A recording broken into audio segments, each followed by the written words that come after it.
Alright, so magandang gabi guys. Alam niyo guys, bago ako matulog ngayong gabi, ay meron sana akong gustong sabihin sa inyo. May nakita akong video na grabe nakakaawa. Meron akong nakitang video na nasa video ay meron silang natagpuan na container van.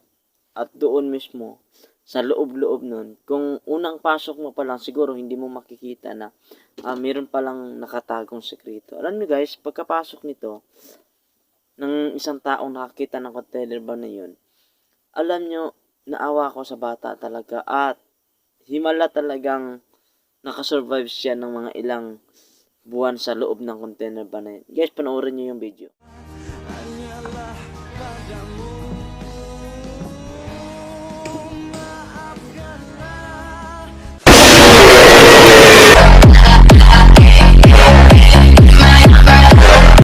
Ano?